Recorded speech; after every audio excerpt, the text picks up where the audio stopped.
Welcome to Sacred Cow Barbecue. I'm your host, Patricia Aiken, an average host with exceptional guests. And my guest is so exceptional this evening that I've had to invite Dawn Wassall from the Nationalist Times to help me out here. Because I'm the part that dumbs down the show tonight so everybody can understand. Dawn, welcome to Sacred Cow, back to Sacred Cow Barbecue. Hi, Patricia.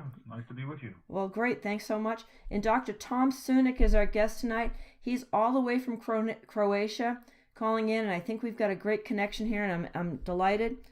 Tom, I need you first to greet my friend Heidi from Croatia and her Slovenian friends, if you would.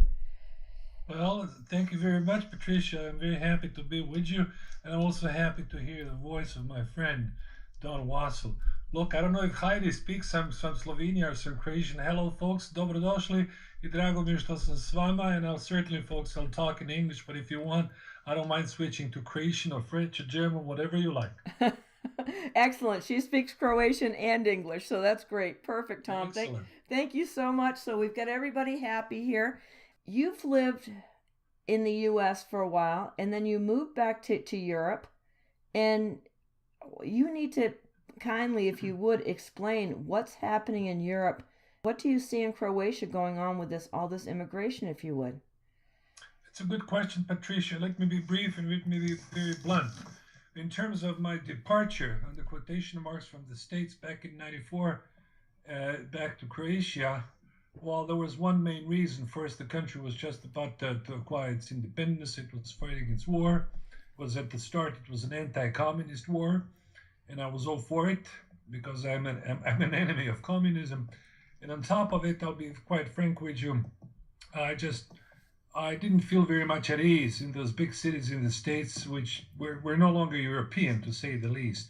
I felt not just a foreigner, I felt a stranger, literally, in a metaphysical sense, in a philosophical, in a racial sense, yes, indeed. So this was, back 20 years ago, one of the reasons why I left the States, because I just felt like an alien. I felt no longer with my crowd, let alone also that there were some professional reasons, because my classes were getting more and more, quote unquote, diversified and so on and so forth, and I just couldn't put up with that. Now to your question, now we got the reverse order of things here in Europe, especially in Eastern Europe, which paradoxically, and the communism was far more European, far more white, if I can put it that way, than Western Europe, including the United States of America. And now, as I said, it's a reversed procedure. We're getting more and more people from the Middle East, from Africa, and from Asia, who are simply, who are diversifying, who are actually diversifying the whole landscape, not just the physical landscape, but also the mental and racial landscape here in Europe. So things, I don't want to sound very romantic, but things are certainly not very romantic at all.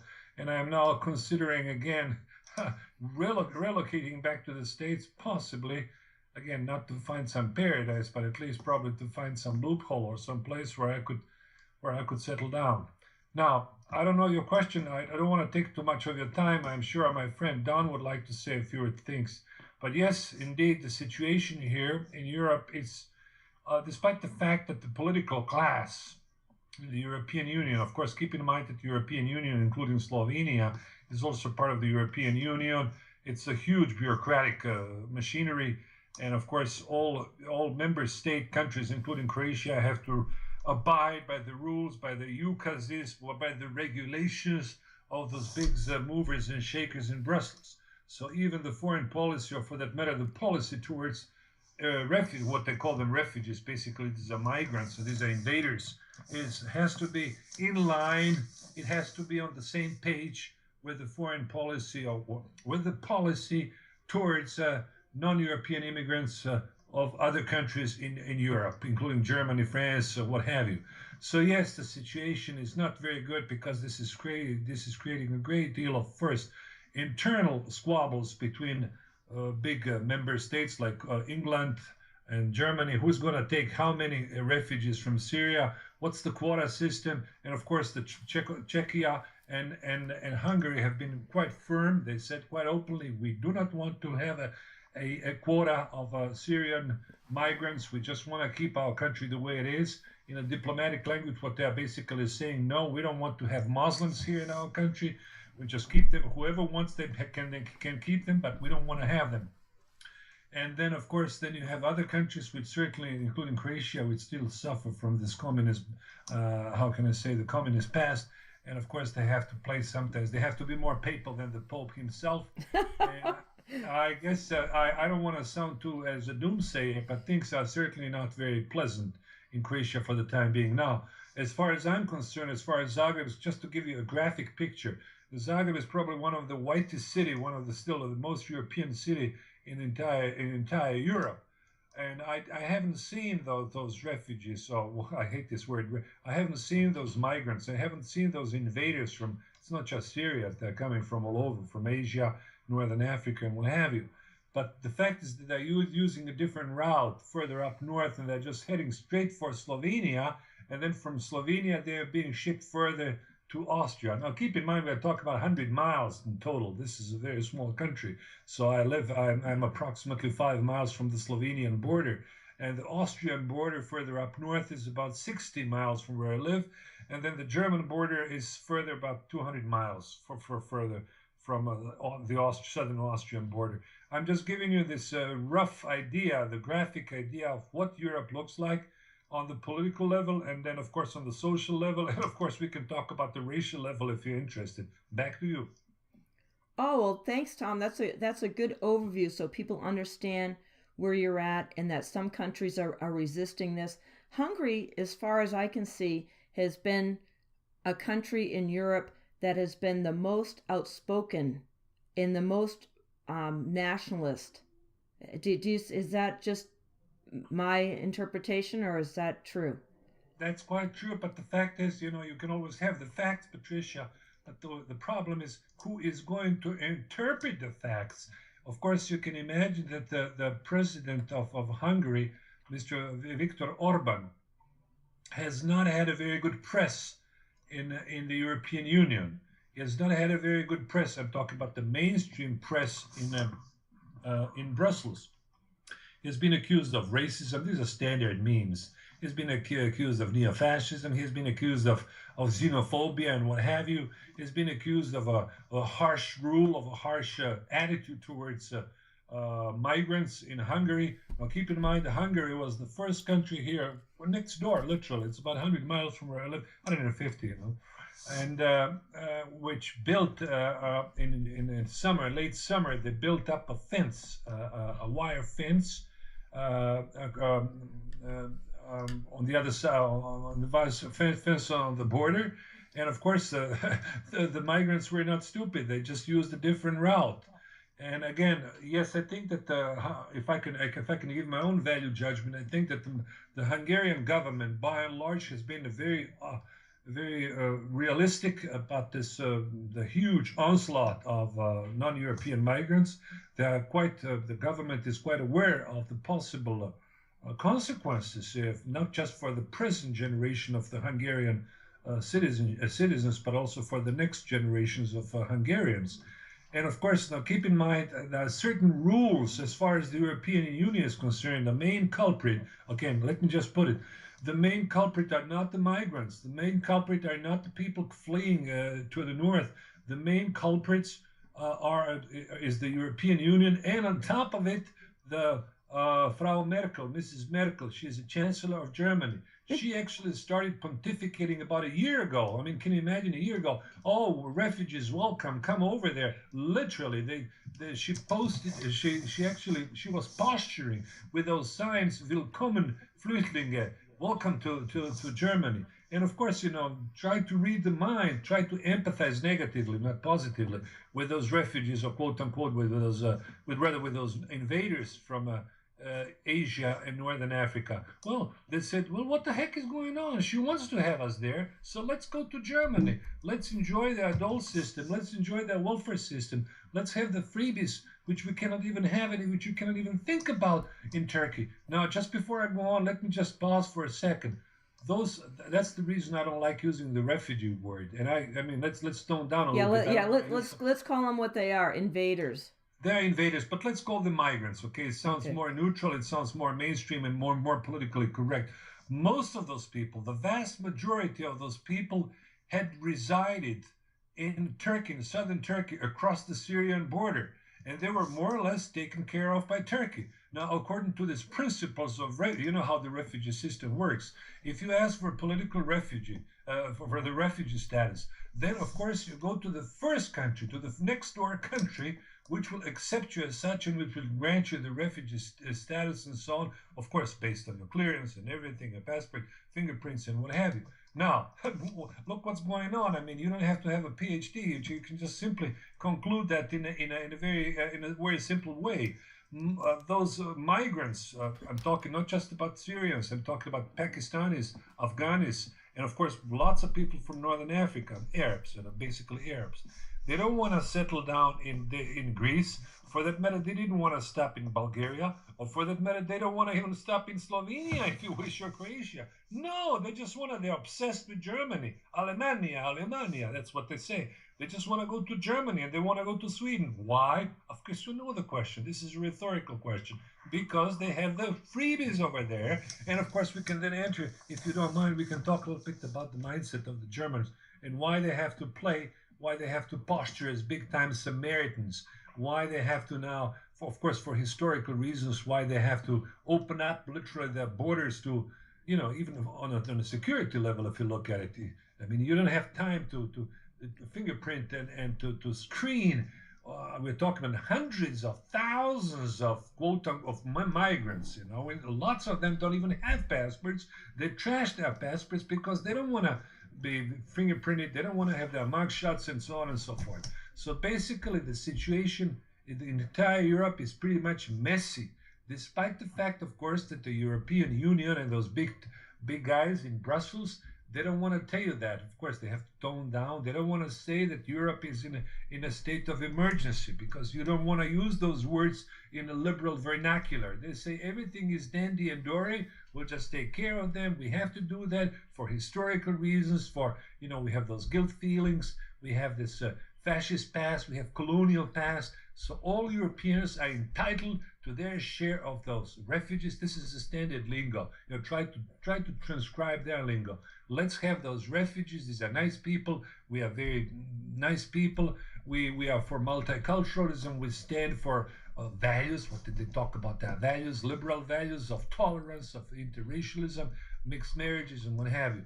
Now, what's happening is just look at the demographic profile of Europe. It's just changing rapidly. So again, I don't want to sound multiculturalism is a code word for chasing down the last white person. Absolutely. So this is happening in Europe, and I'm sorry to say, I'll be quite blunt with you, I'm really considering now. Look, Croatia is 4 million people. It's smaller. What is it? It's like Philadelphia. And look, what do you want to look? I mean, you've got so many countries. It's a dense country. Literally, it's a claustrophobic area, the whole of Europe. Europeans have had troubles with themselves, with their interminable squabbles, with their interethnic issues, with those tribal quarrels. This has been going on for centuries in Europe, Christianity, Orthodox Christians, Protestants, Catholics, what have you. And now on top of it, you have not just a different religion. It's non-European religion. You have a different race pool, a gene pool coming here. You have entirely people of an entirely different mindset. I'm not going to say that these people are good or bad. I'm just stating the obvious. These are different people, and there's no way whatsoever you can ever integrate them or assimilate them. So again, it's the destruction of the European culture. Right, and then of course now, if you don't mind. If Don can say a few words, we can now enter into some nitty-gritty details on a sociological and racial level and look why it actually happened in the first place. Now, keep in mind, if you want to understand the behavior of the major culprit, which is the German government, then you also have to understand the psychology of modern Germany and of the German political class, and you have to understand them. What prompted them? Why they behave in such a, how can I say, Samaritan or servile fashion. And look, again, this goes back to 1945. This goes back to the destruction of Europe. There's huge losses that not just Germany, but all of Europe experienced. And this complex of guilt, which I'm also aware of, just like most white people, either we suffer from the guilt of racism, or colonialism, or fascism, or nationalism. This is the standard vernacular, this is the standard vocabulary that has been used in our media, in American media, in Western media, in the Western educational system over the last 70 years. Well, so hence the reason why Germany sort of punishes itself. It's a sort of a self-punishment. It's a sort of a self-censorship in a way of showing the world, no, folks, we are no more fascists, we are no more Hitlerites. We will take more and more refugees from all parts of the world because finally, folks, we want to show that we are the best possible, that we are the top-notch, how can I say, the model-type Democrats of the world. Well, Don, how many refugees has Israel agreed to take? I don't know exactly, but listening to Tom, it's talking about the overview. You've touched on a lot of things, and even before getting into the specifics, the overview, the general things that are going on are there's a lot of different aspects, and the dynamics of it, and are fascinating and very important because Europe is ground zero right now of the war that's going on, the undeclared war between nationalism and globalism and one worldism. And even though Europe is at the center right now, I think the struggle is intimately connected to the United States government because the United States government believes it's the world hegemon, and a lot of American nationalists, even though we are decry the lack of a political nationalist movement in this country, we look to Europe and we think that a lot of the European governments are still essentially puppets of Washington and have been since the end of World War II. And really the invaders or the migrants that are pouring in there as a direct result of Washington's foreign policy in the Middle East, a foreign policy which most European governments also support. And just lately, Germany is going to get more involved in fighting ISIS, which means they're going to have troops in Syria and Iraq. France, since the November 13 attacks there, has increased what it's doing. So it seems like in Europe there's a huge, just as in the United States, there's a huge disconnect between what the people want and what the governments are doing. And so I guess as a general question, the first one, because as I said, there's a lot of different aspects of this, but do you sense a growing awareness of people in European countries as to the cause and effect of the invasion? And do they sense, or are they starting to realize it's because of their government's obedience to Washington, and that the way to solve the problem, one of the ways, is to have governments that are not puppets of Washington, and to disengage from NATO, which should have been disbanded at the end of World War II.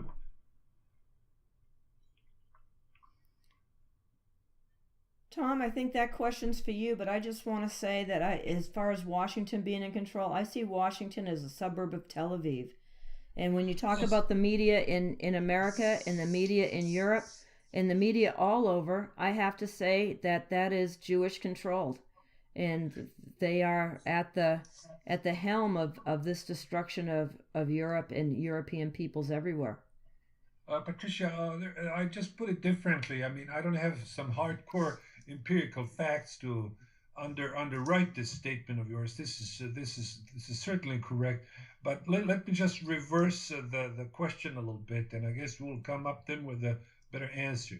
I always ask myself, cui bono, who stands behind, who is behind those? Right, who benefits? Who actually benefits? Who actually, yes, who benefits from this? By all means, there is no question whatsoever that the United States of America, the present elites in Washington, D.C., I don't want to say that they are behind this onslaught or this floods of migrants or invaders from a different culture, different gene pool, but they certainly have no major objections. So for that matter, they don't feel very much. They don't feel upset with this quote unquote with the weakening of Europe, because what's actually happening, let's use the liberal, the non argument, the politically correct argument.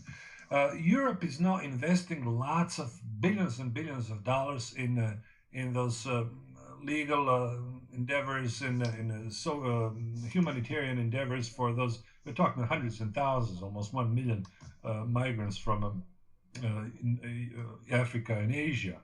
So, of course, on top of it, Europe has problems with it of its own. As I said to you, how to refurbish, how to strengthen up the European Union, its different mechanism, how actually to found some sort of a military alliance, because there are still lots of those squabbles going on between different countries. But the UK, for instance, now in the UK, you will have in a year or so, even less than that, you will have a major referendum where the majority of UK citizens will cast their vote whether they want to stay in the European Union or not. So basically, what we're seeing is the shakening, is the breakdown, in a sense, of the European Union, which was a dream after the Second World War. It was supposed to be the big dream of how to bring Europeans together.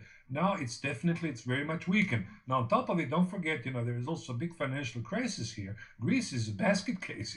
Greece has actually declared officially default, but it's basically a country in default. Now, this is all the picture, or how can I say, this is the mosaic, the bigger mosaic of the smaller picture.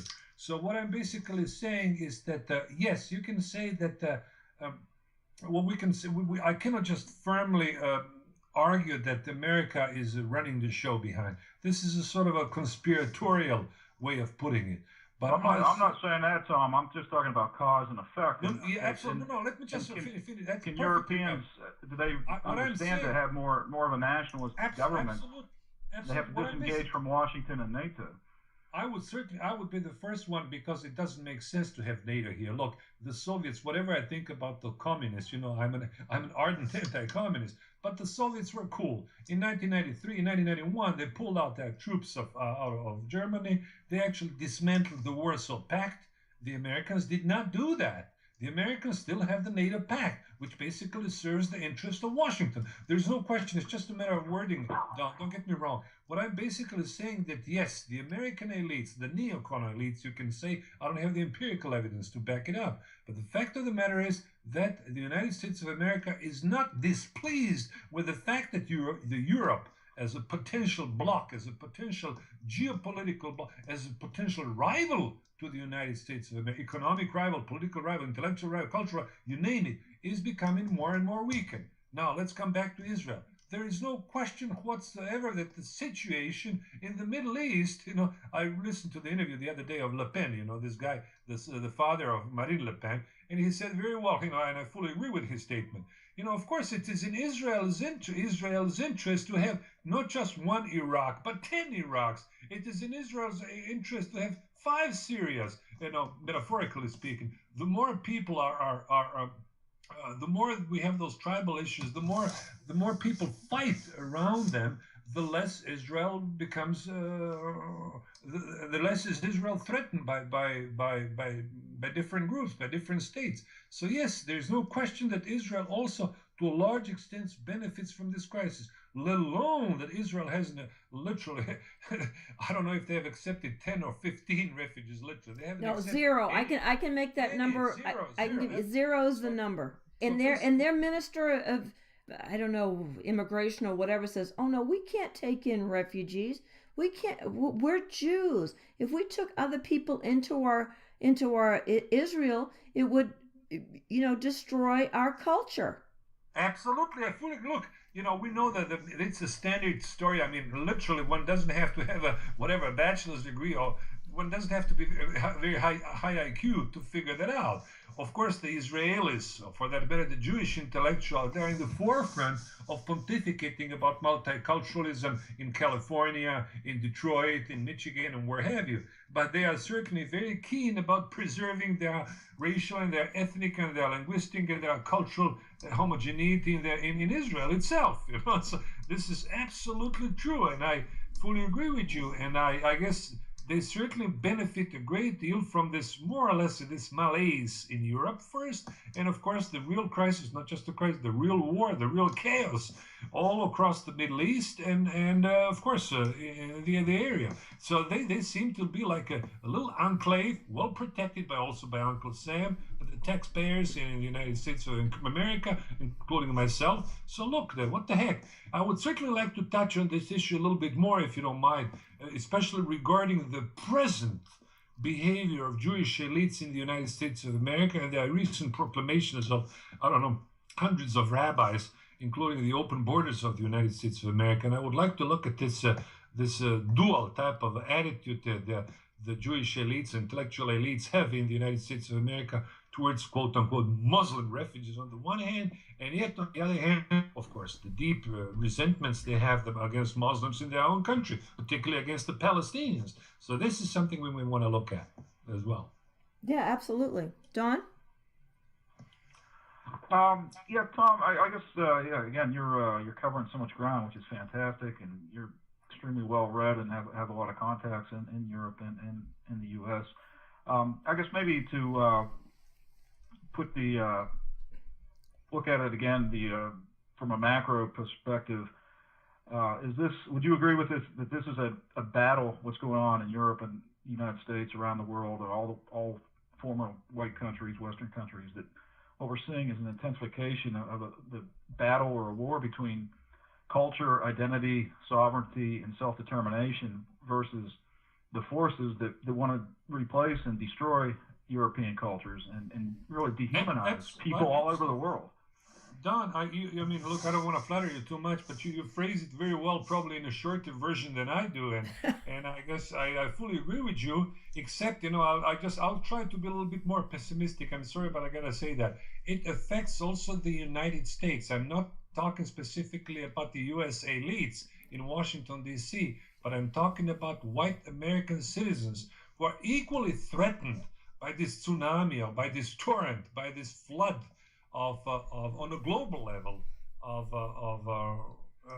migrations, and of course migrations that have their causes both in the nature and the dynamics of capitalism, liberalism, and globalism, and of course the identity. So again, we can sum all that up as Jewish supremacy. You gentlemen are way too kind here, and I guess I'm the outspoken one that doesn't mind calling this a Jewish conspiracy, because it's only against European people of European ancestry. The Australia, New Zealand is suffering, these sort of situations as well.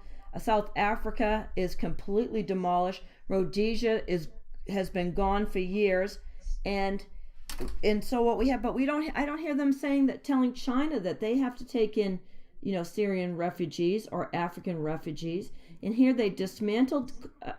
Communism completely dismantled all the colonial countries in Africa that were flourishing under colonial rule, and said how oppressive they were, and stirred up the blacks in those countries to push the colonials out.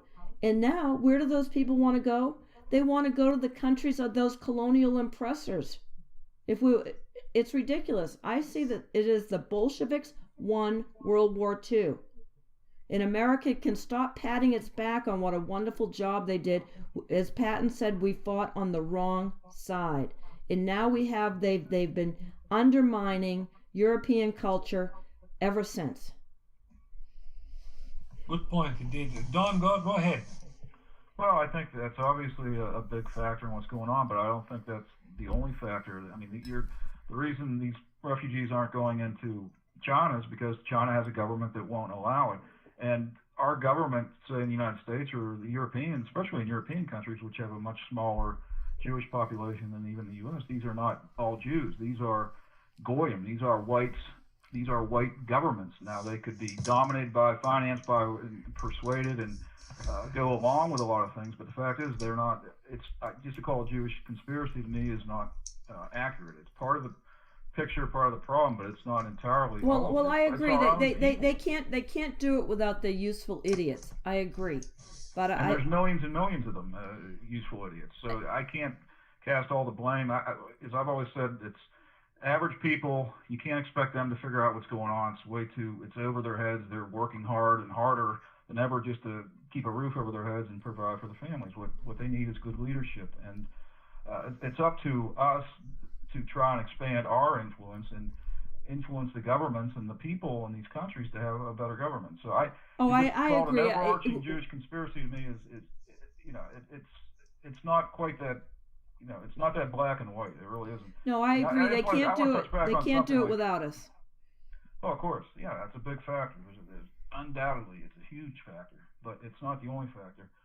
When you're talking about the migration to Europe, I mean, it affects the U.S. too, but we've been getting hit by Hispanics from the South and more Asians. It's unbelievable how fast the Asian population is growing in the U.S. It's growing even faster than the so-called Hispanic population. And then, of course, you have the blacks that have been here for hundreds and hundreds of years, and they're still the main group used by our communist media, the communist aspect of the U.S. I call it a cultural communist corporate fascist system. That's simplistic to a degree, but I think it explains it well, what the agenda is of those in charge.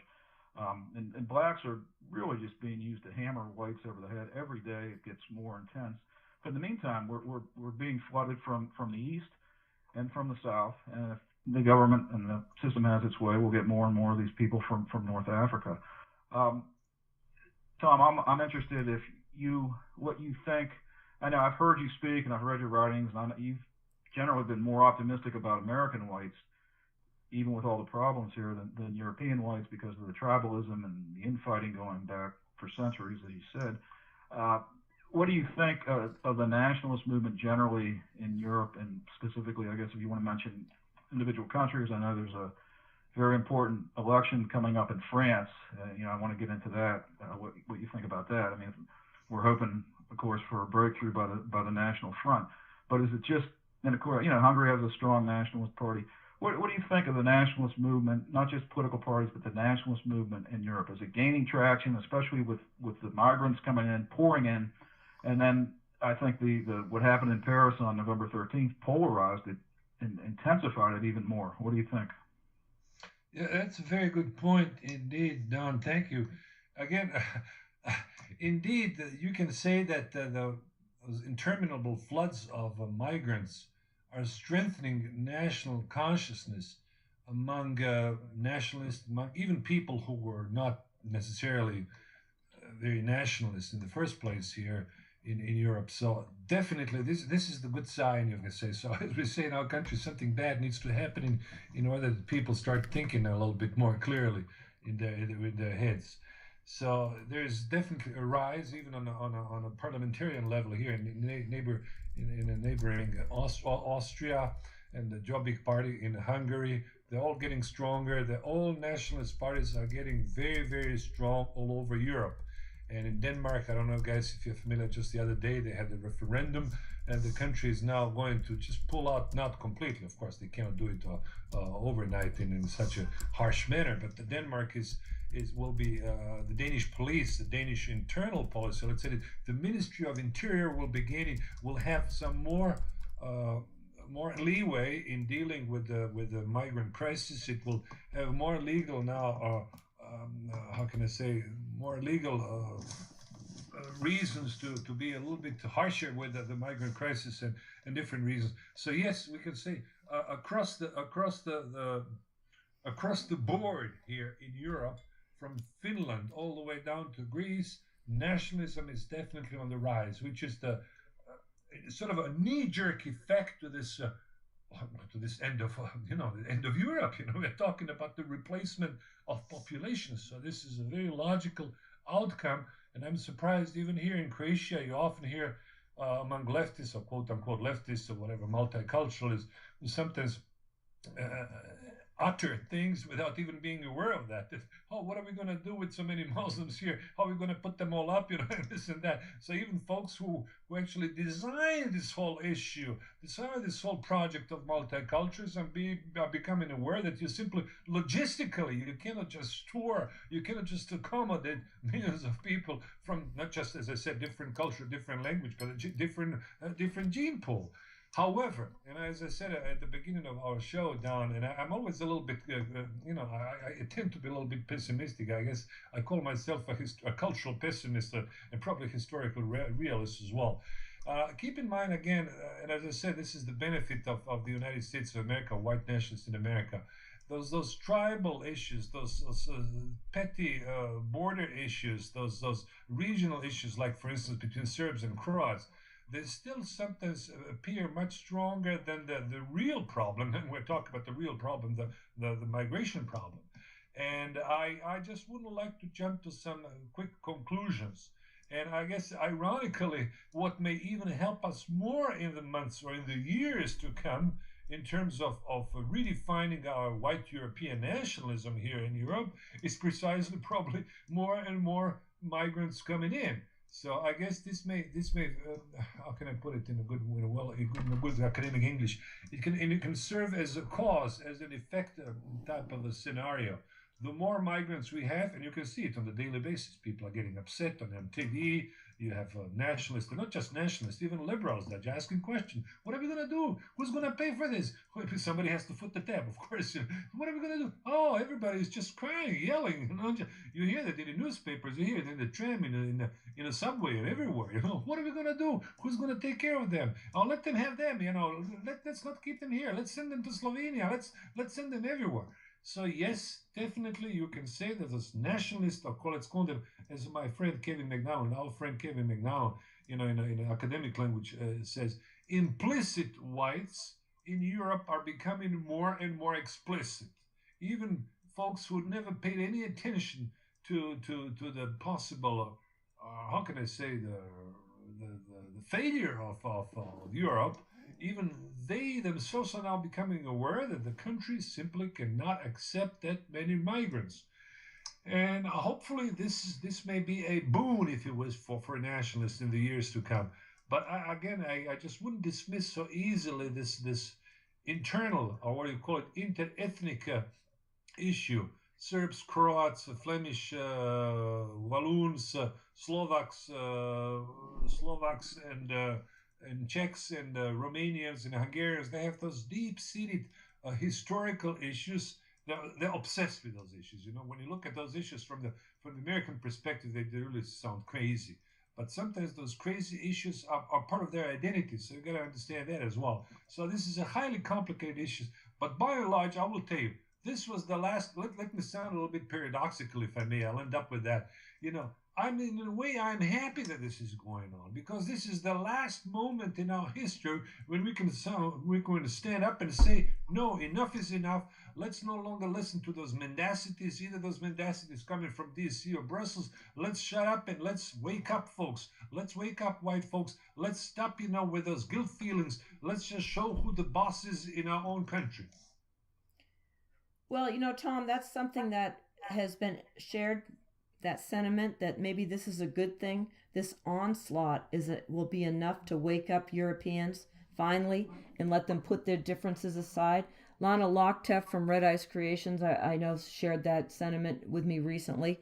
And so I hope this is true, because Europeans have been guilted into accepting these people, and it's a false guilt. It's one that they don't need to have. And so I'm really grateful to people like Dennis Wise from The Greatest Story Never Told, and Kyle Hunt and Tom Goodrich putting together, Hellstorm, and really showing the truth about World War II in Europe and what really happened. And so Europeans can stop being guilty, and Americans can stop being guilty, because that's what the Jews do. They like to say, we have completely lost our identity as a culture, and we all we believe is what the Jewish media puts out for us, that we're oppressors of society, and yet all they do is incite blacks against us and other non-whites. So they're actually just the pawns in the game as well.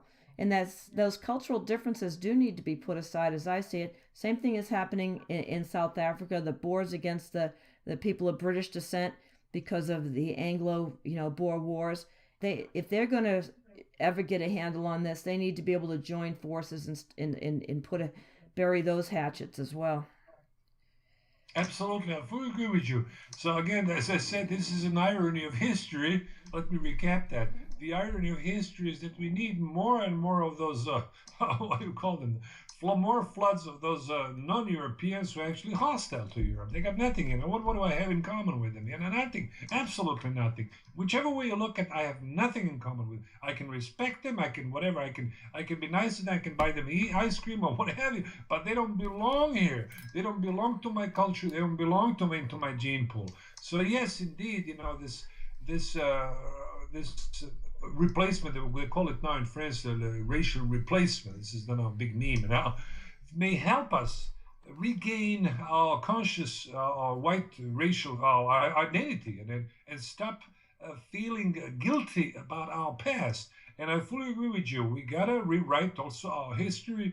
We gotta put things in a perspective. And as I said again, you just cannot simply understand what's going on in the Middle East now unless you trace those things back to 1945, which ironically did not just affect the Germans, or for that matter, Central Europeans. It also affected the winners, quote unquote winners, the English and the Americans, the white Americans, who also in turn and by default became guilted into this schizophrenic type of a mentality where you have to help the others. If I want to help out my people of my same kind, of myself. This is a law. This is a law of nature. This has nothing to do with big philosophy. Exactly.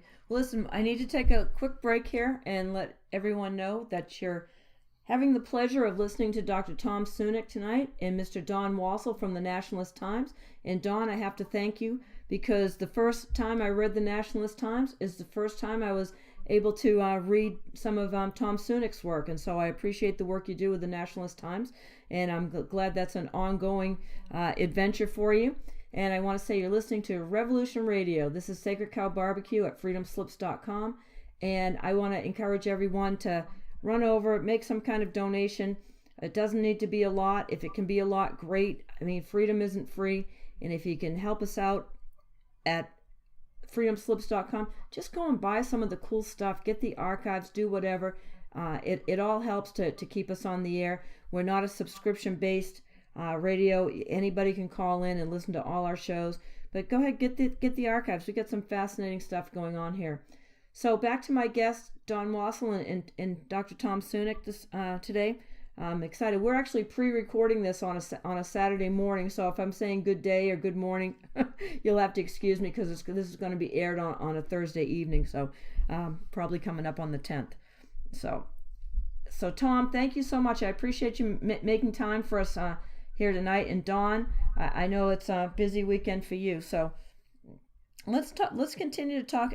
What do you see as the hope? Someone I had on recently from the History Review channel, he thought the best nationalist group going on in Europe right now, like I've said, the British National Party has been infiltrated by Jews for years. It's completely toast. But he thought the New Dawn was very strong. Do you see that amongst your connections, Tom Sunic?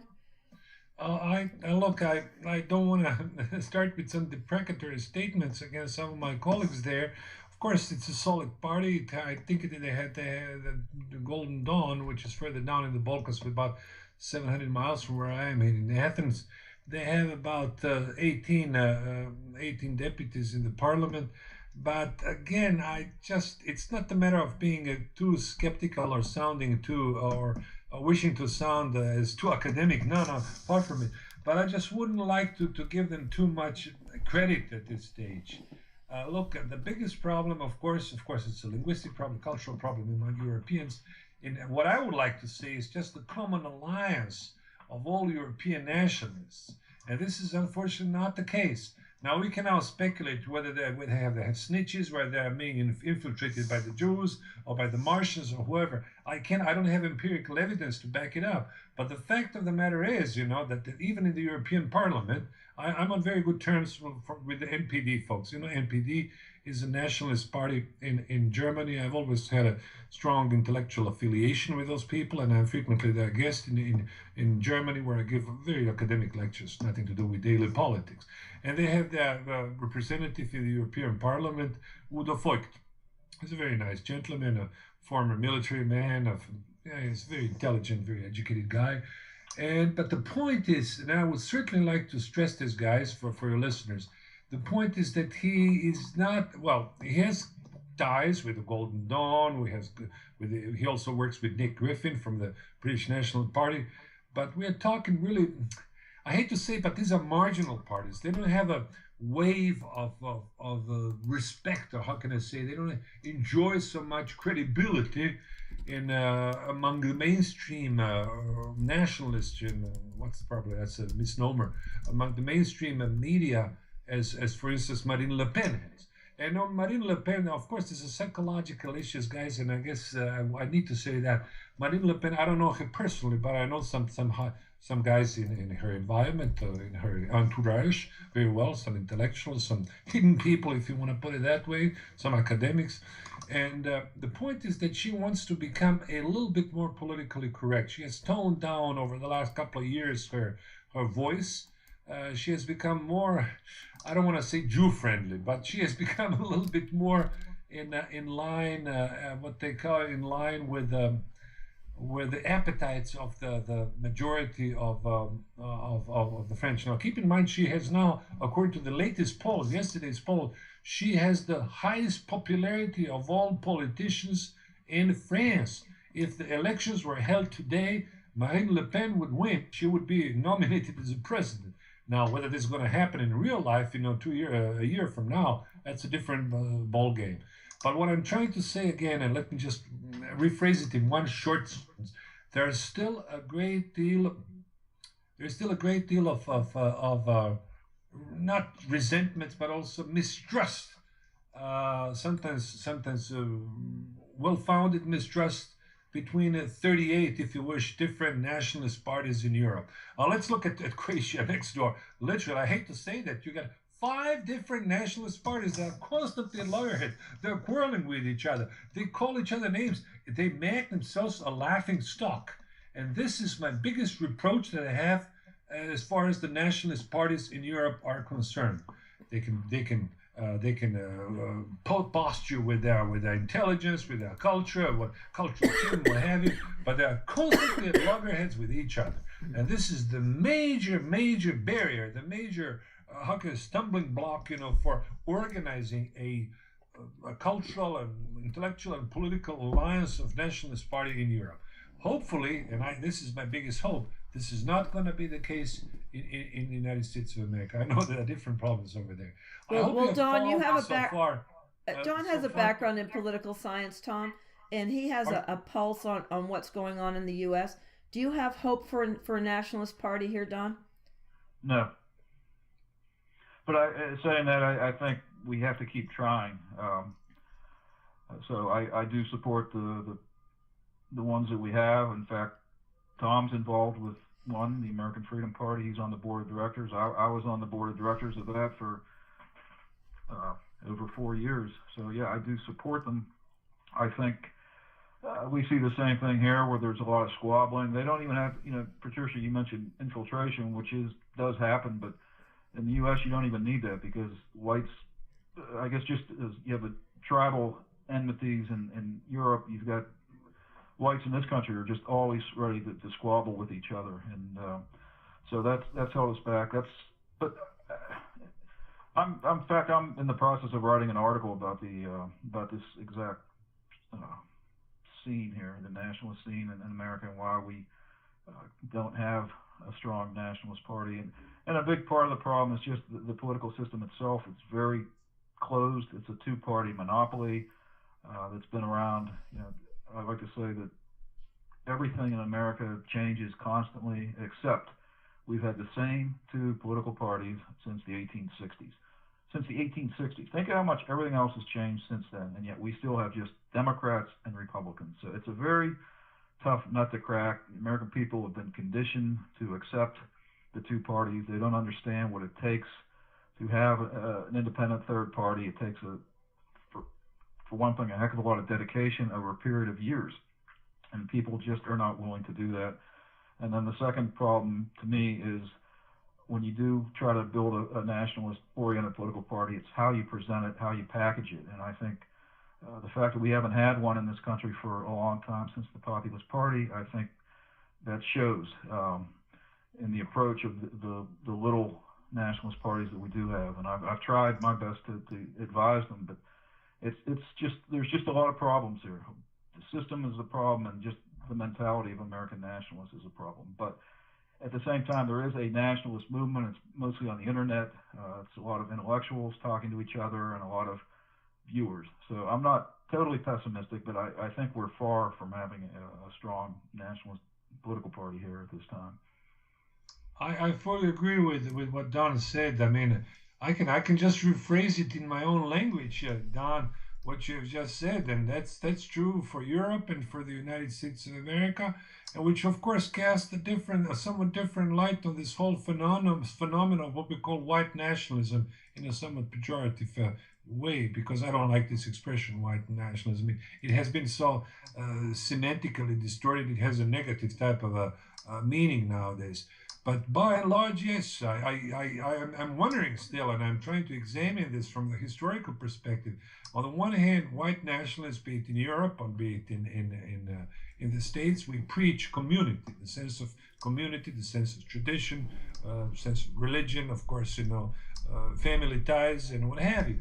But on the other hand, literally, from the anthropological, from the racial perspective, I've never seen so extreme individualism and so extreme egoism. Well, egoism is probably somewhat not a good word at this stage, but we can use such an extreme degree of individualism. Never again any other race. Look at, for instance, the Arabs. Look at the Chinese, for instance, in Vancouver or on the West Coast.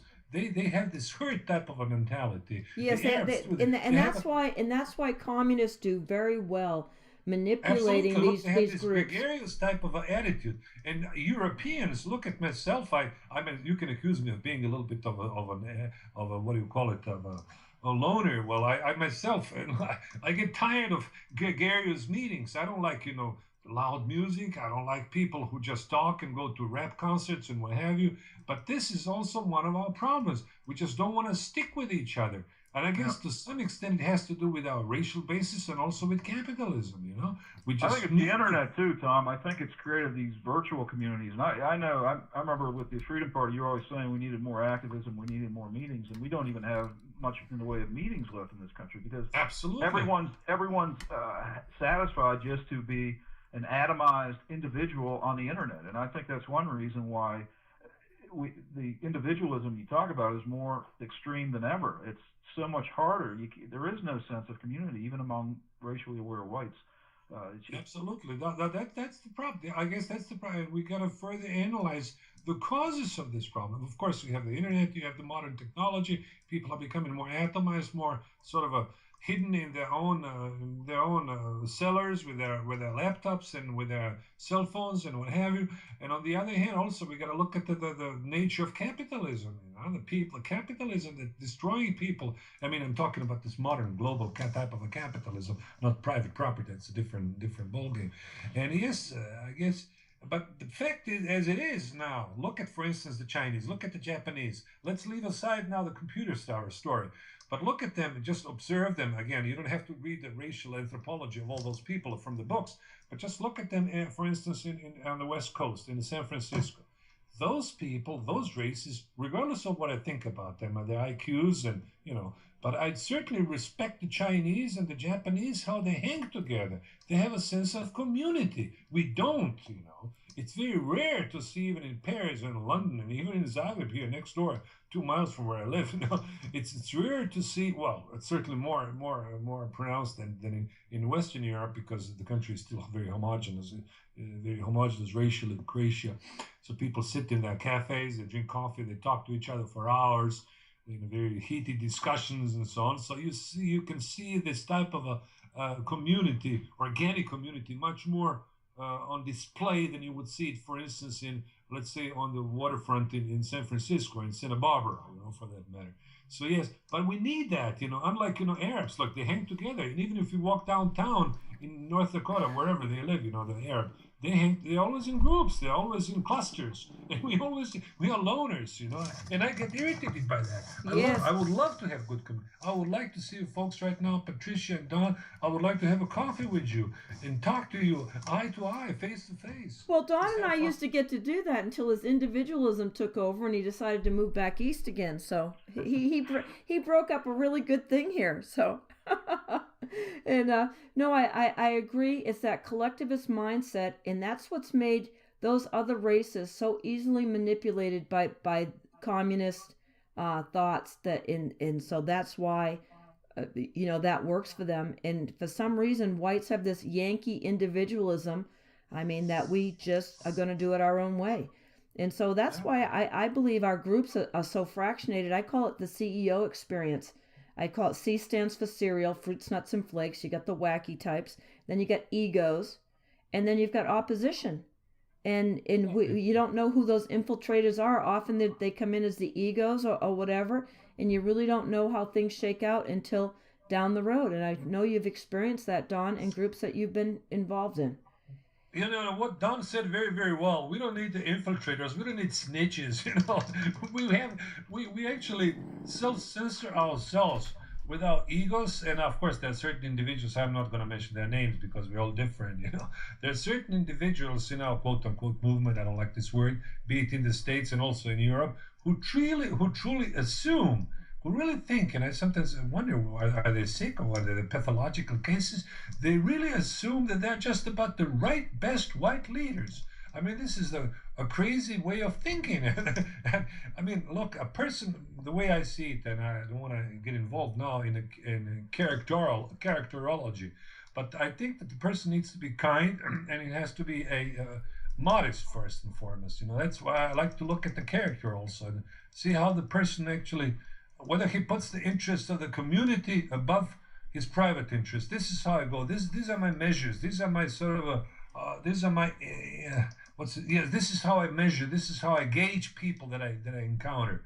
I want to see, are those folks really interested in furthering the interests of their community, or are they simply interested in their own ego and just portraying themselves, posturing as big-time white leaders who are going to save the world, It doesn't function that way. I mean, I see it on a daily basis in Germany. I was recently in Germany. You have also those little NPD groups, people, their egos. And so, wow, probably somebody can also accuse me of having but I don't think I have a big ego. I think I'm I feel, quite frankly, I can say that in passing and in parentheses, if you don't mind. I feel very much comfortable in the South, in Arkansas, with just normal, regular people, and just talking to them, and they don't need to be some big-time intellectuals, because very often I feel more comfortable with simple blue-collar workers than with all those big-time intellectuals and academics. I think really, and this get back to the U.S. for a minute. I think that the biggest thing holding us back is what I mentioned before, how to present our views and our ideas. I think we're so marginalized. That's one reason we get a lot of these cranks that do come into it, and a lot of the wounds end up being self-inflicted, plus the natural tendency to be too independent and to factionalize. But to me, if we want to make headway, we have to get the people you were just talking about, Tom, the average people out there, which I enjoy being around too, more than the stuffy intellectuals or the liberals or whatever. But we have to present our part, and you mentioned white nationalism. I consider myself a nationalist and a populist, and I think the only way to make significant headway politically in the United States is to present nationalism in a populist way. It has to be presented in a way that people can identify with their day-to-day problems and aspirations. To just totally focus on race is a non-starter in this country. This country is so politically correct. People have been so well trained that if you just focus on that to the exclusion of everything else, you will never ever get anywhere, and that's how you end up with a lot of cranky people and worse. So to me, it's a matter of talking about things in a populist way, about economics, about the police state, about foreign policy, just about jobs and the economy and the infrastructure, and stopping all these wars overseas and concentrating on our own people and closing our borders. And if you do that, and you do that in a common sense way that people can identify with, then they will be more open to what you have to say about the more controversial issues. race and Zionism and things like that. So to me, it's a matter of packaging and presenting something, and that's really what I've tried to do all these years, and really hasn't gotten anywhere. To me, I look at it, we've got this huge group of people that are not between the basic conservatives, the pro-Israel conservatives, and the Tea Party people, and the Ron Paul people. There's tens of millions of them, but it seems like you either have to be this kosher conservative or this extreme, have racial blinders on, pro-white and talk almost like it's a cult. And to me, you've got this huge middle ground between those two groups there that need and want representation. But that's the big issue to me. Can we reach those people and mobilize them without obsessing about race too much or not at all? To me, it's about the right balance and the right approach to everything. Well, you sound like a good diplomat. That's exactly what I've been saying at our conference calls at the American Freedom Party for years now. And as a matter of fact, in about a half hour, folks, we have this conference call. And yes, you're quite right, Don. What can I tell you? I'm not trying to flatter you. This is exactly the way to go. You just got to find the right lingo, how to package it. And I fully agree with you. I'm sometimes sick and tired of people just regurgitating this race word or the Jewish word. This is all fine. These are all the issues, are very serious issues that need to be tackled. But again, what I'm interested in primarily are just normal taxpayers, white people, who share my culture, who share my religion, who share my background, my gene pool in the United States of America. And of course, if I'm trying to read their mind, no wonder that they freak out. No wonder that they're scared of those people, cranks, coming out either with insignia, with some Nazi signals or whatever.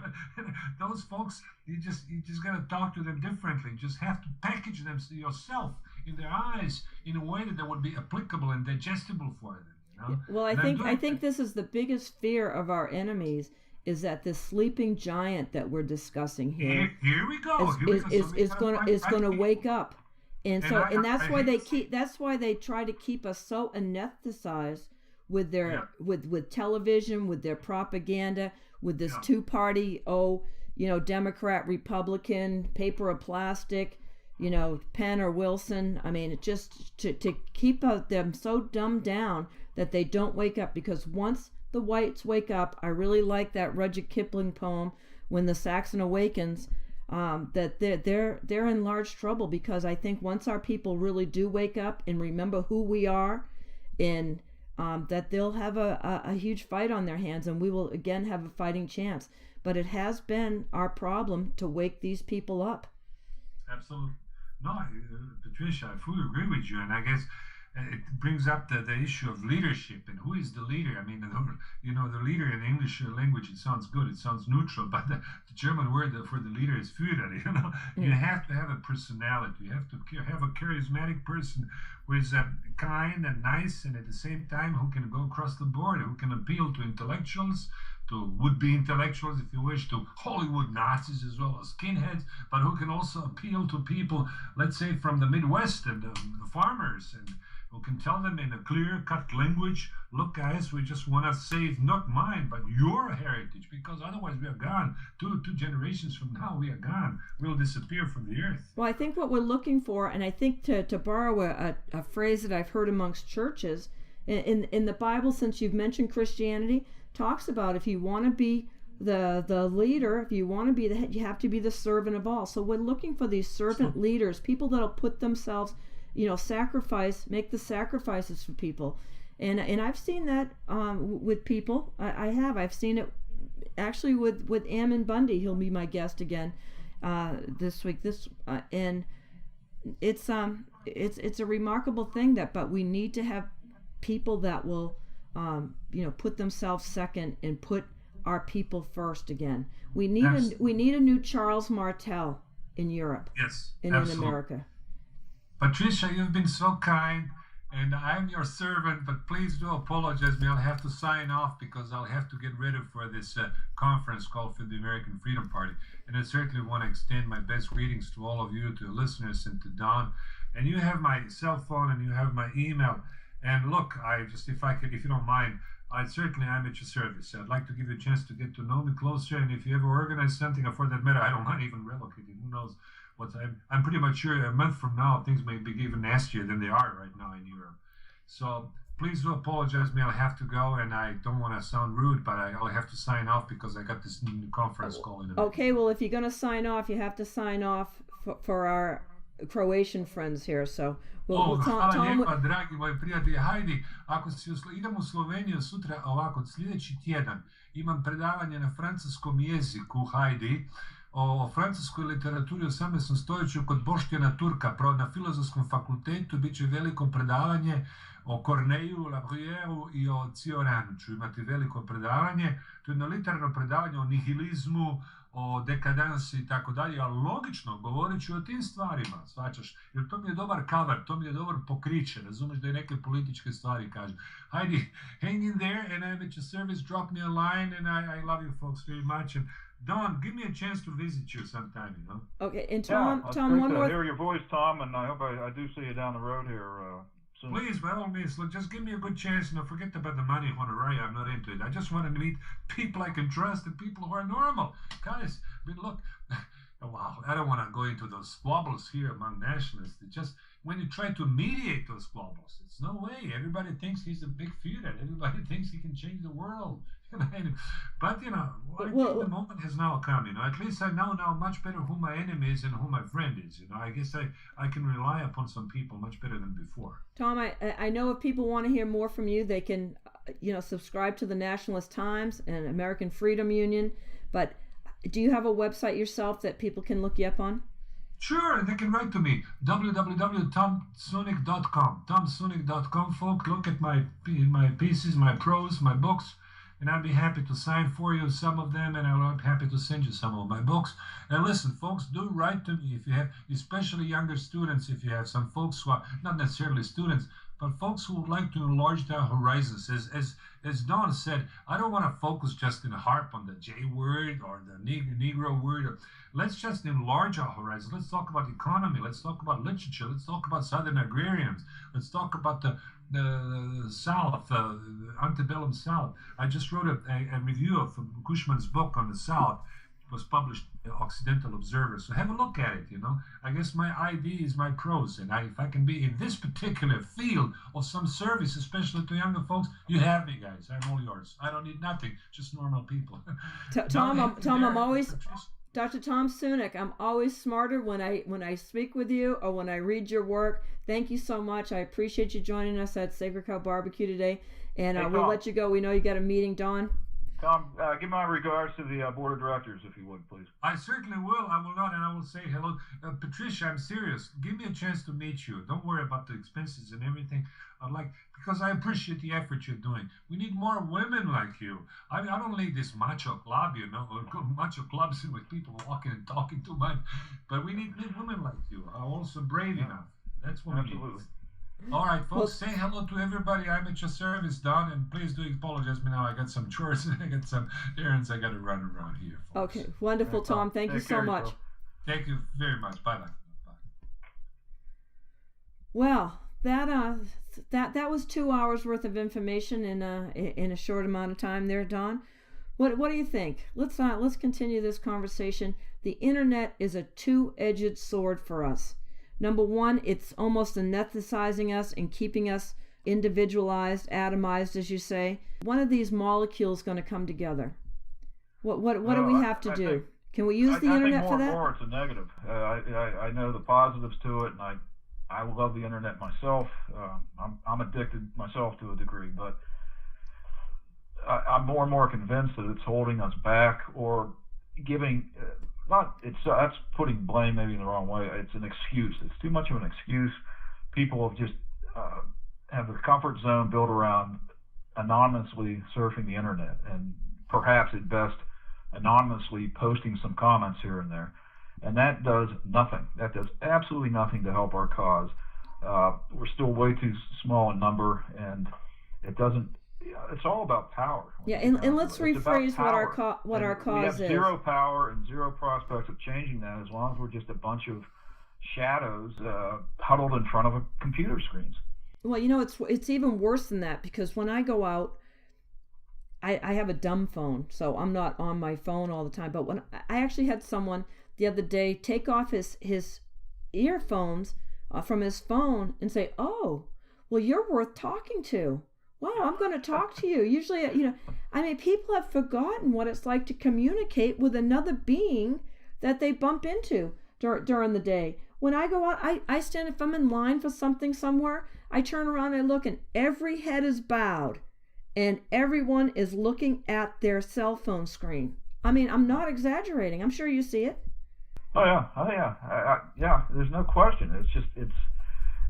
I think you go back pre-smartphone or pre-cell phone, even just 20 years ago, and of course, it's always about gradualism, and it's not even gradual. A lot of the things that are going on anymore. It's speeded up by any historical measure.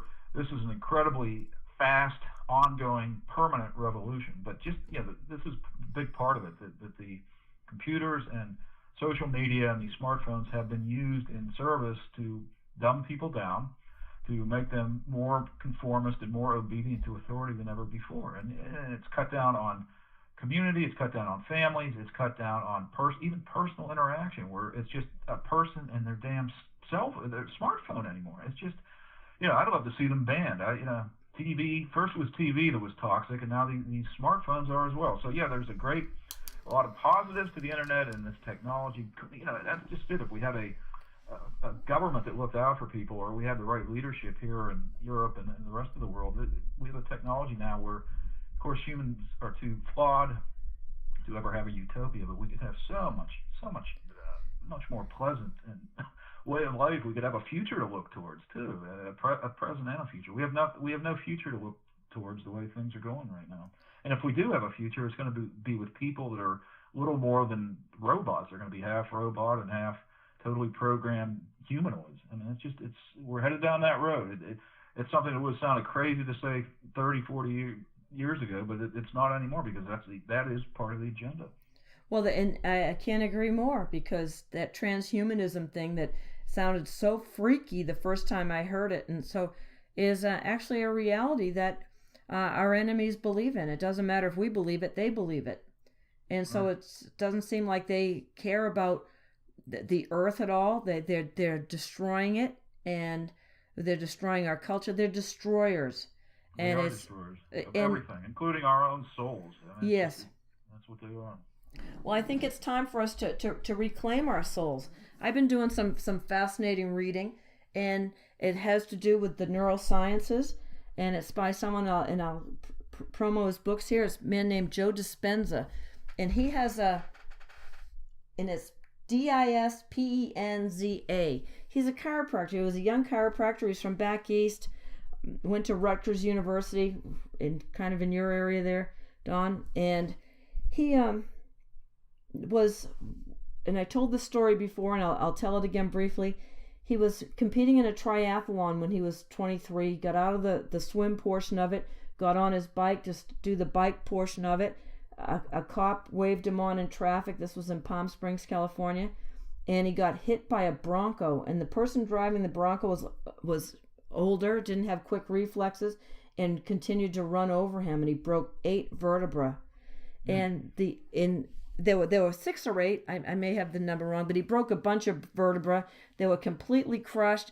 They said he was going to have one of those rods in his spine, if this or that. He could maybe be in a wheelchair the rest of us.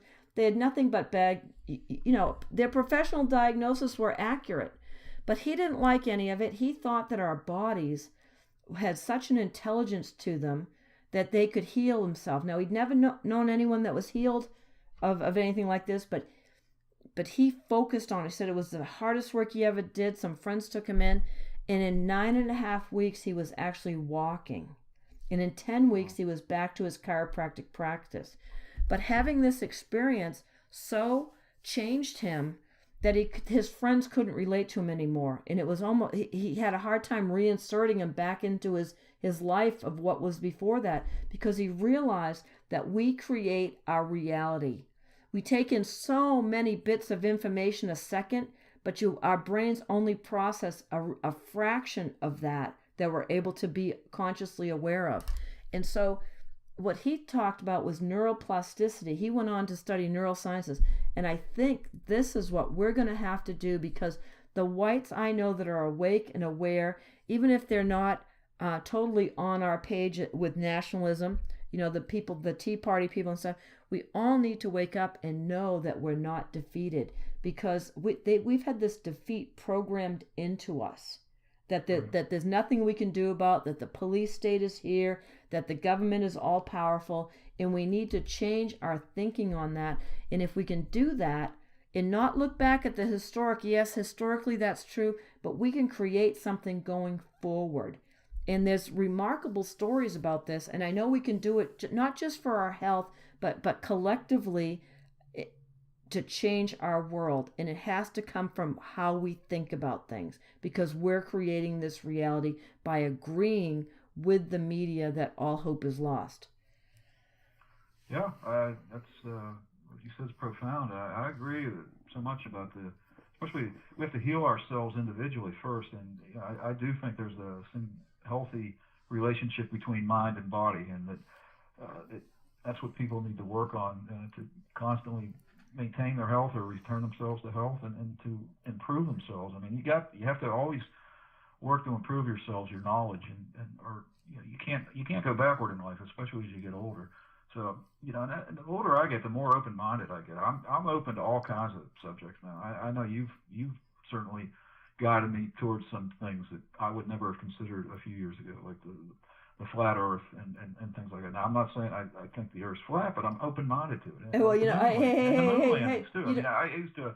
I loved astronomy and the space program growing up. I mean, I was just so into that, and I never once considered that it might have been faked. And of course, no one ever mentioned it to me. And of course, that's how things work in this country. If you don't open your own mind and you don't know anyone that is thinks for themselves, and you just naturally go along with things. But I'm open-minded on that too. I guess I lean more towards that, especially as time's gone on, and you look back at that technology from 50 years ago, and how it was so important to have a man on the moon by the end of the 60s, and miraculously it happened, and no one's really been back since then, other than a few follow-up missions. It's just a lot of things. And it's not about race. It's about just trying to understand reality better, why we're here, why we're here as an individual, and then we understand ourselves better and things like that, then we can start to rebuild our communities. Well, I think our enemies, all of them, understand this concept that they create reality. And as a matter of, I remember somebody, a journalist, was in the White House one time, and he was talking about cause and effect or something, and one of the staffers looked at him and said, "Oh, you're one of those linear thinkers."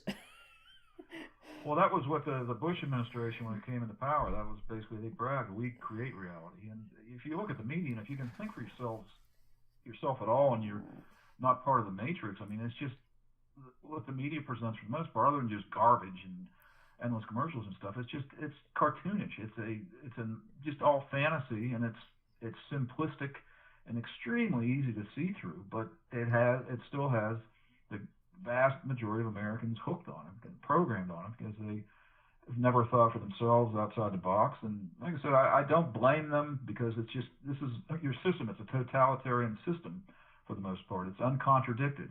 It's reinforced by the education system. It's reinforced by the media. It's reinforced by politics, by everything. So it takes I don't even think you have to be. I've never really understood. It's not that we're so much smarter or anything. We're not. It's just the light bulb just goes off in certain people, and that's really the way I look at it. I just try and reach other people where the light bulb's gone off, or the light bulb can go off. And we're not ever going to be huge numbers, but history is not made by huge numbers. It's movements.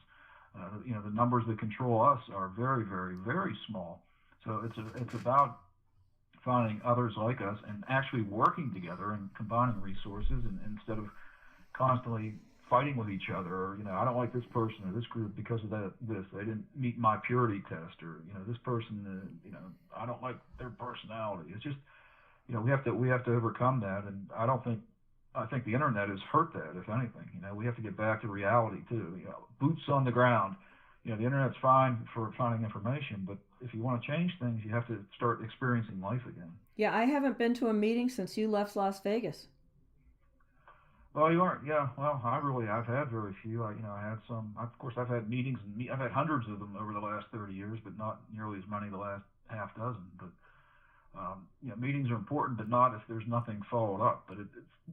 But meetings are better than nothing, but it's far from the be all end all. Well, that's part of a process. That's all they are. They should be.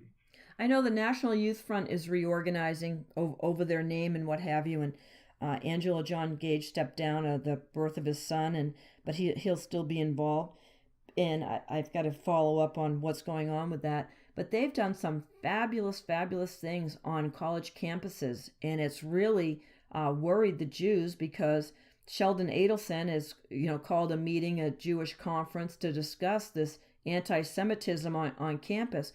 But it's not. It's really anti-white sentiment that's going on campus. And when these folks showed up on campus and did some protests against that, and took a page out of these communist books, and started using their own tactics, we started winning. And people were grateful and thankful that we actually came and started showing that whites are not the evil people that they're trying to make us out to be, and standing up for white culture. And so I think we need to have more of that, and maybe our own age group are too set in their ways. I think anybody can change their neuroplasticity. Anybody can change their thinking and change their lives. I'm convinced of that.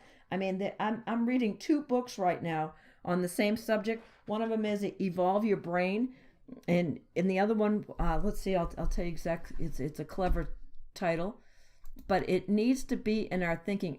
You are the placebo, making your mind matter.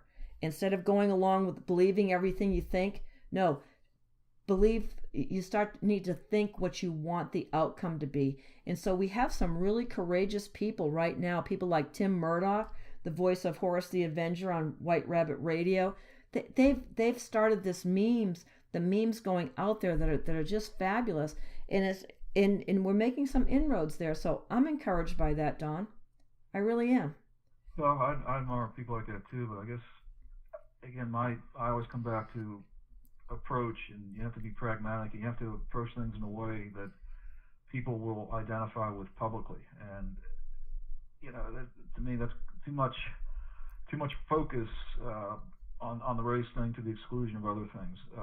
It's kind of a hit and run kind of thing. And again, I'm not putting it down. I admire people that have the courage of their convictions and do things like that. But again, I don't think it has to be more well-rounded. It's too much of to me, it's like the mirror image of the anti-white racists. So you oppose them by being pro-white, but if you want to make actual headway, I don't think with just people out there living their lives that have no leadership or representation, you have to do it in a populist, pragmatic way. The way the National Front in France is doing it.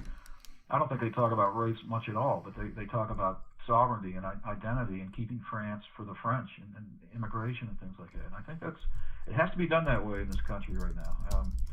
You're not going to get the numbers to I believe, I hope I'm wrong, maybe I'm wrong, but I just don't think you can get the numbers to change things with a purely racial approach. I just think it's a non-starter. Well, I'm sure you're I'm sure you're right about that. Worldview, kind of like things you were just mentioning there. It's got to be just race, obviously, in community. That's part of life, but that's all it is. There's other things too, and it has to all be brought into a worldview instead of being a single issue type outlook on things. Absolutely, because it has to be what's in it for them, and we really can't. And everyone's brought up how hard people are working these days. I always default to the Bible, even though I see lots of problems with the Bible, don't get me wrong, but I do see that the story of being in Egypt, when the Israelites were in Egypt and they were making bricks without straw. And so that's exactly what we're doing now, and they're keeping us focused on just keeping roofs over our heads and food on the table, so we don't have time to engage in the things that whites have helped their culture flourish with. For instance, during merry old England was merry because it only took a farmer or a craftsman about 15 or 16 weeks to feed their families for the entire year, and so they had time to go on pilgrimages and study and do things. So that's the time frame is what keeps a lot of people from really, picking their head up and looking around at the social landscape that's deteriorating. It's the stress level too. I think sometimes people Exactly. have more time than they think they do, but you go out on the road and you're constantly battling traffic, and everyone's aggressive or passive aggressive, and it's just you got to deal with bureaucracy or lines and long lines, or you make a simple call to a utility, and it takes forever to get through, and then you're talking to a robotic voice, and just to talk to a human being is like, it's like a nightmare just to get basic customer service. So I think. Oh, I came unglued the other day. I came unglued at a customer service situation. I won't mention the company, but they were scripting me to death. I was talking to somebody in the Philippines or in India or somewhere, and they were just scripting me to death. They could not get off the script and answer my question and help me. I was so frustrated. I started yelling, and I don't usually do that. I'm used to being that person on the other end of the phone, so I'm usually pretty patient and kind with customer service people, but I came unglued finally. Yeah, because they're trained a certain way, and if they don't know the answer, they're not going to say, I don't know. They're just going to keep repeating the closest thing that they think is the answer. So the problem is using third world people overseas to do jobs that Americans should do. And of course, again, that's all being replaced by robotic voices anyways. It's just, and that's another thing that's going on. I mean, more and more jobs are literally being replaced by robots. That's never deemed as controversial. It's not discussed. It's just because big business wants to do it, then it's done. It just the same way as our food's modified, the sky's modified, water, everything's just modified, and it's never made into anything controversial by the media. But yet, the things that are controversial tells you a lot about the agenda. It's a communist social agenda. And just to get back to the stress of life and everything, and that's another reason why, one of many, why families are falling apart. I mean, it's amazing. You go back before a generation or so ago, it was rare for family members to be estranged from each other. That was extremely rare. Now it's commonplace, or to have no contact at all with family members. This is something, and of course then you've got the whole breakdown of the family unit. You've got the breakdown between men and women estranged from each other, which they were, the power of feminism, which to me is a more powerful weapon than race, and certainly class warfare right now. It's been extremely effective. Oh my gosh. So if we're going to be a community again, and we're going to advance white people as a community, we have to understand and heal the wounds that have been not inflicted by ourselves but upon us. And there's still very little knowledge of that too. So that's all part of understanding ourselves and living in a way that other people admire or want to know more about you and what you stand for. Oh, the agenda against the agenda against gender is what I guess we can call it. This feminism onslaught in the fact that chemically men are being emasculated, not just socially like this. I mean, you can't see a television show or whatever that men aren't just sitting on the couch and beer swilling couch potatoes. Right, and women are the superheroes, yes. Running around beating men up and kicking them in the crotch, and it's just insanity. It's everything turned upside down and sideways, and it's just like I said, it's a cartoon. It's nothing but a cartoon. It is a cartoon, and in the cartoons that you see from Disney, it's always a young woman who's the heroine, and her hapless brother, big brother, couldn't get the job done, so she has to save the day. I mean, it's absolutely ridiculous. And then you wonder why women are unhappy in their marriages. Well, they're miserable. Yeah. Even though they're the supposed beneficiaries of feminism. Who are the most narcoticized or doped up people on legal prescription drugs in the world? It's American women, specifically middle-aged American women. They're on prescription drugs, antidepressants, and all these other kinds of drugs in unbelievable numbers. And of course, all these, far more than me, but all these drugs have unbelievable side effects. And then if you're taking more than one, you're getting all these other side effects, and it turns people into zombies in a lot of ways. Oh, it does. And then drinking fluoridated water, that just continues to calcify your pineal gland, and it's just unbelievable. Alcohol and illegal drugs, and it's just a bad food blend. Yeah, horrible food. That's one thing. You've just got a lot of people still have these fake smiles all the time and pretend to be happy. How you doing? I'm great. How are you? Of course, you have to say you're doing good. Nobody wants to hear you say anything else because they don't really care. It's pretty obvious underneath the plastic smile that people are desperate, unhappy, miserable, not content. This is a depressed society. It kills me when I watch these TV shows and they have the studio audience always has to clap like seals, like they're the happiest people in the world, and of course a lot of that is added after too, the sound effects of people laughing and clapping and stuff. But you watch these things and you would think Americans are just giddy, they're just so happy and watching these celebrities and and stuff like that. But that's not the way life is at all in this country. People are unhappy. The vast majority of people are very unhappy, and of course they don't know why, because the extent they're searching for answers, how do they find them? You have the alternative media, but that's not easy to find, and a lot of people just reject it because it's so different than the way they've been programmed to think. Right. So it has to be. I know it's just their onslaught against us is so multifaceted. I mean, it's soft totalitarianism. That's why I said totalitarianism. What's that? That's from the word total. It's not allowed to be contradicted. You can't have a commercial that doesn't have a Negro in it, and now an Asian or a Hispanic or something. It has to everything every single time. Or you go look for gifts around Christmas time at a kid's store, and every single toy they offer has to. If there's more than two kids, one of them has to be a non-white. It's total. You can't have anything else. So what else is it but a type of totalitarianism? People think of totalitarianism, they think of knocks in the middle of the night and slave camps and things like that. But there's all kinds of ways, and it's been done in this country in soft ways, just through propaganda, uncontradicted propaganda. Yeah, I say Stalin didn't have it this good. Well, the technology, that's the big wild card when you think of if we can change the direction things are going or not. In the past, there was not hypnotic technology anywhere. I mean, what we have now is unimaginable from even the time of National Socialist Germany. I mean, just they talk about Hitler hypnotized the German people. Well, no, look at good old rock concert. Those people are hypnotized. Or just again, the average TV show. It's all hypnotic. It's all designed to keep people hypnotized. And it's very effective. So I don't know. Oh yes, they've got these big oneness concerts that they call them, not just like Electric Daisy Festival. I think that's what it's called, EDC, Electric Daisy. I forget what the C's for, but anyway, they have all these festivals. I just learned about this last week, and oh my gosh, I mean, it's like Woodstock times 10. It's unbelievable that the people that are there and the things that they're doing, and oh my gosh, talk about hypnotized. We've lost another generation to this.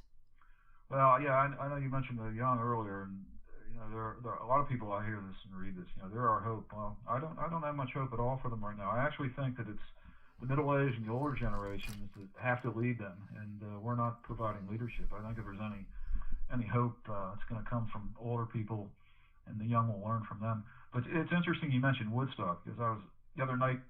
The documentary Woodstock was on one of those premium channels, and it was like 4 hours. I guess it was the original uncut version or whatever, but I watched it for a couple hours and went to sleep. But it's interesting. Not to me. What I was looking at is just the difference in the way the young men and young women looked then as compared to the way they do now. I'm not talking about the way they dress and the guys with the long hair and stuff. It's just you rarely saw an overweight girl. Right. I mean, they were all pretty slender. They had pleasant countenances about them. They seemed open, approachable for the most part. I mean, not ridiculously so. I mean, they still had boundaries, wariness about them, but it wasn't like now the bitch shield, for maybe not the most diplomatic way to put it, but they were totally seemed much more feminine, I guess, is the way to put it, in their appearance and just their countenances. And the guys were, they were all fit, but they were not these muscle bulging steroid head types. They were just they were more of just naturally lean. And again, there were very few overweight ones. But it was just that's just 45 years ago. And now what do you see? You see people, men and women, literally look different and certainly act different and have different essences about them, or auras, or whatever you want to call it. and not in a good way. It's another thing. It's shocking that it's happened so quickly. It is. It really is shocking. And when I go out and unless you're in a farm community, I mean the young men that you see in the community are, whoa. I mean, it's frightening how overweight they are or unmasculine that they are. Yeah, emasculated looking. Yes, it's been chemical, it's been social, it's been the programming. It's just a multi-pronged assault. This full spectrum dominance that they've had over our culture, and it's time to turn it around. And we have to think that it can be turned around. We have to change our thinking so we can change the outcome here, because it's going to come from thinking. We could be part of the holographic universe. I'll just tell you a quick story about how this works individually, and it's a story that I was fascinated about, when I was a director of a cancer organization years ago. I'd heard this story. It happened in the 80s, and it was a man named Mr. Wright. I remember his name because he was a pilot. Get the Wright brothers. So I remembered his name. And I heard this recounted in the book, The Holographic Universe, so I got more of the details. And he was a cancer patient, terminal cancer patient with lymphomas. And he had all these like lemon-sized tumors all over his body. He was days away from dying, and he kept begging the doctor for this experimental drug.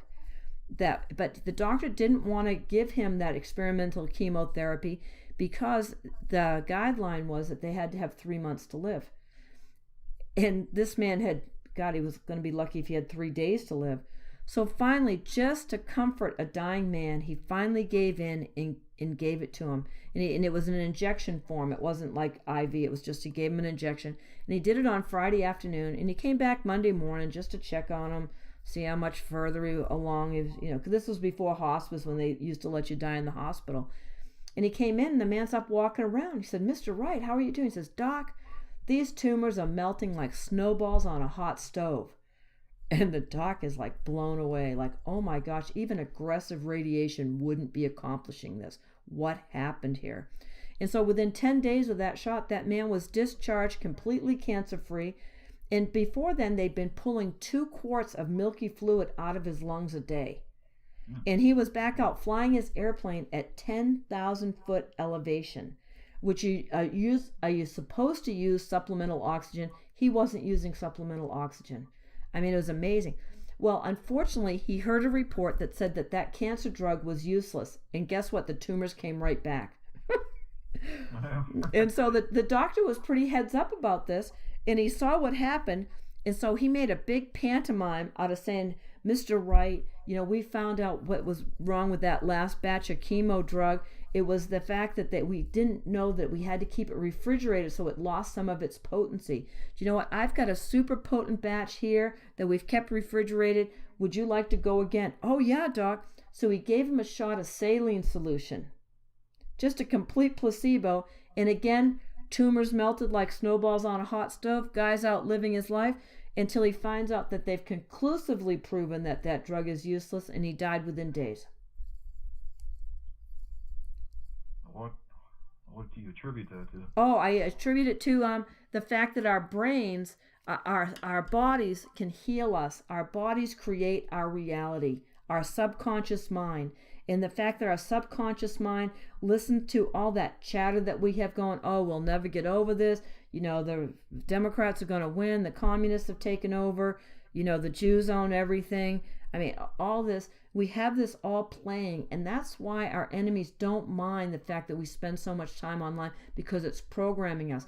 We need to unplug from all of that and program. This man had an expectation that drug was going to heal him, and so his body responded. Our body, every cell in our body is a little computer. So we need to reprogram our minds that our people can overcome this. And it's not just for our people, Don. I mean, we want the entire world to be happy and prosperous and healthy. Absolutely.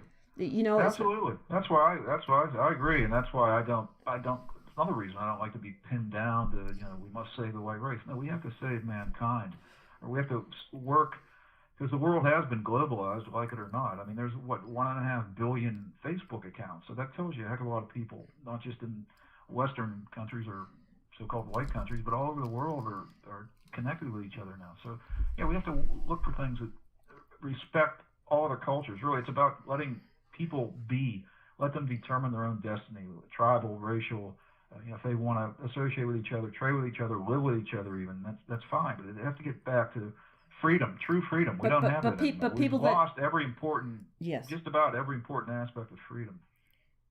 Exactly, and it starts with free speech. So we have to unplug and change our thinking. I guarantee that's what this is all about, and it's our only hope at this point. And so I'm pretty excited about what I'm reading here, the science of it, because you'll hear New Agers talk about things like this or whatever, but the science, when we really see that there's actual science to this, is what we need to focus on and to change our thoughts and to get our freedom back, because I don't think it's too late. If we think it's too late, it's because it is.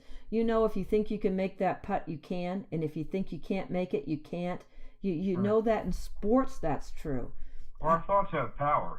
Yes. And, what we're thinking, you think, what I think, we send that all has energy to it, and so that's part of the battle that's going on too. Yeah, it looks like if you just measure things politically, or who has the power, in some ways we have zero, right? But in other ways we do have power, and a lot of it is reflected by the way we think and act and conduct ourselves as an individual. So we have to do what we can individually and locally, and then not focus so much on the big picture or look for instant solutions to overwhelming problems. So yeah, that's why I said earlier when you're talking more about politics, it's about having a healthy overarching worldview and not just focusing on one aspect of it, especially the one aspect that 99% of Americans will instantly turn you off. So if you want them to turn you on, you have to talk more about the things we've just been talking about in the last half hour, and concrete issues, economic issues that affect their lives. Exactly. Dawn, let everybody know, I think this is your first time on with us since we've been in Studio A. You've been gone too long, and I appreciate you having back today, especially to co-host with Dr. Tom Sunic. Thank you so much. And tell everyone how they can hear you more, read your stuff. We want them to get offline, but if you're going to be online, read some good stuff. Dawn, where do they find you? AmericanFreedomUnion.com. That's the website, AmericanFreedomUnion.com.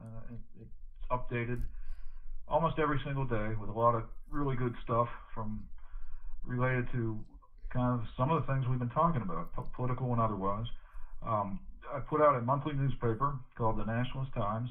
If people go to AmericanFreedomUnion.com, they can subscribe there. And if they want to join the American Freedom Union, which is the publisher of the Nationalist Times, which publishes AmericanFreedomUnion.com and is a political organization, one not nearly as influential as I'd like, but if you want to be part of the solution, people have to start actually joining and helping financially. If you can't be an activist, at least help financially. So that's the things maybe I get a little annoying at times, but that's what I believe, and I emphasize that we've got to be real communities again. We've got to supplement the internet with real life activities. So that's what I'm trying to do. That's what I've been trying to do for a long time. Present an alternative to the Republicans and Democrats, which encompasses a healthy way of thinking about everything. So that's what I do. Well, we like that's a holistic view, and for us to be healthy as a race, as a world, we need to have that holistic view. So I appreciate your views on that, Dawn. You've been listening to Sacred Cow Barbecue here at freedomslips.com. Please go over to freedomslips.com, get some of the cool stuff that they have for sale there, get the archives, or just make some kind of a donation. If everybody just gave $2 a month around here, we wouldn't be making these appeals. So Don Wassall from the Nationalist Times and the American Freedom Union, I so appreciate your time today, and we want to say thanks again to Dr. Tom Sunic. Thank you so much. I appreciate it. We'll see you next time, everybody.